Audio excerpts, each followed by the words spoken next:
Greetings, bloggers, vloggers, followers, and podders. Dustin here from Dustin's Dynasty with another blog for the week. So today I want to share something I saw on somebody's social media feed today. Sorry, my glasses are they're not working right. Something's wrong there. Only have a month to go on the glasses, by the way. Hopefully I can't wait to get new ones next month. Anyway, regarding this statement, regarding the voice of being heard, of whether that only autistic voices matter, and simply that simply cannot be the case, because whether or not an autistic person has a very strong family dynamic, which I do have, those parties in that dynamic, whether they still get along with them with the autistic person or not, can be a very viable source of information to discuss things that are otherwise unknown to the autistic person as they were growing up, their behaviors and such. We can only we do have vivid imaginations as autistic people. We can only vividly remember so much in our memory banks. Given myself for 36 years, I can only remember so much, and there's so much below, after the age of 5, before the age of 5, there's very limited that I can remember, that in my life that makes me who I am today. But thankfully, I have the memories of my parents telling me how I grew up and how I learned on things, and they know how we are, because oftentimes we feed off of each other if we are still have a bond, and I'm very fortunate to have a bond. And sometimes I can tell that bond is a little disheveled if it's not a valid bond, or it's not able to be connected for that day, and it's hard sometimes to break away or come together, even though it doesn't seem like that. But regardless of how the bond works, voices of autism moms, autism families, what have you, are very valid.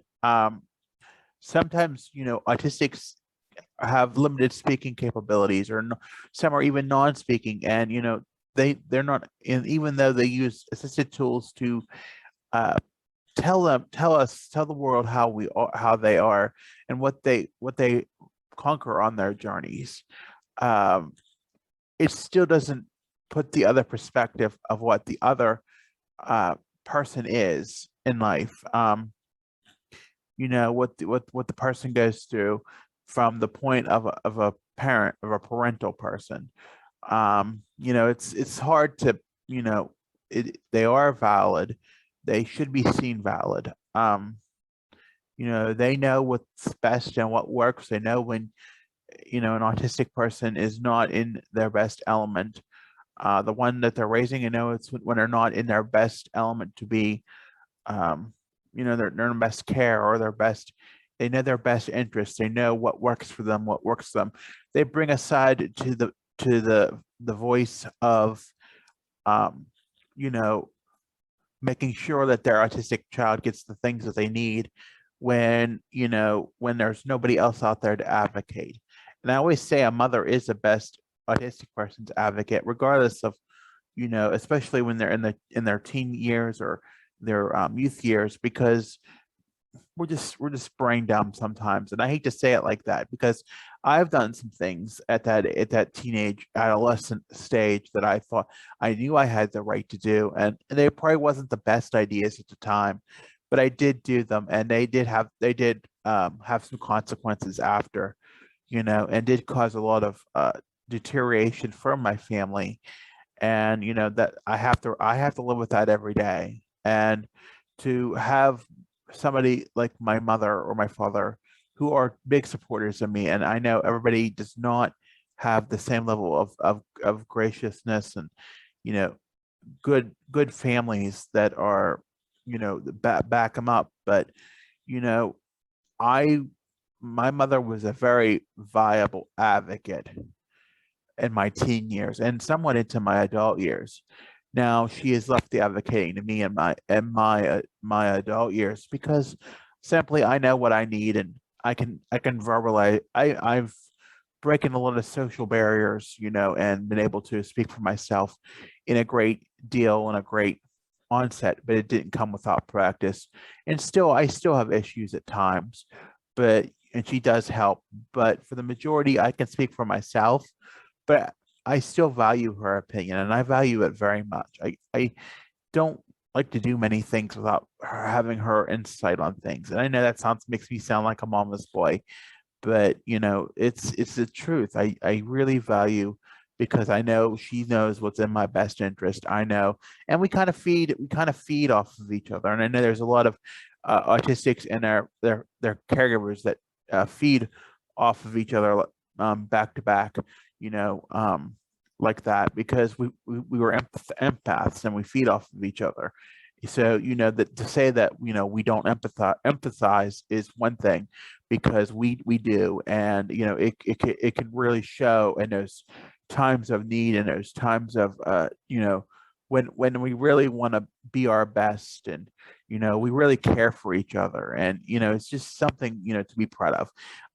You know, such as this shirt, you know, we went to 10 quilt shops in a little over 8 hours on Friday. And, you know, she was the quilt person. She liked to shop. She liked to pick out the things. She's going to make me a quilt. And I was her navigational beacon. And I did all the directions. I didn't even have to look at a map or a GPS. I printed the directions. I studied the directions. And we got us there. Even we had a new shop in Pennsylvania farmland that was kind of new to us and not it was new on the map this year, but we did find it without problem. Although we were a little confused a little bit, but we did get there and back to the next one without a problem. So with that, I want to thank you for listening. As always, be sure to like or dislike this video if you want. Um, be sure to subscribe to my channel and tap that notification bell if you want more videos.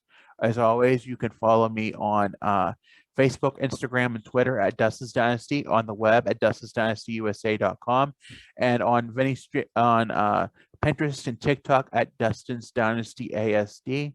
And I stream this audio and the audio of my blog post on many streaming platforms, including Spotify, and is released regularly. Thank you and have a good night.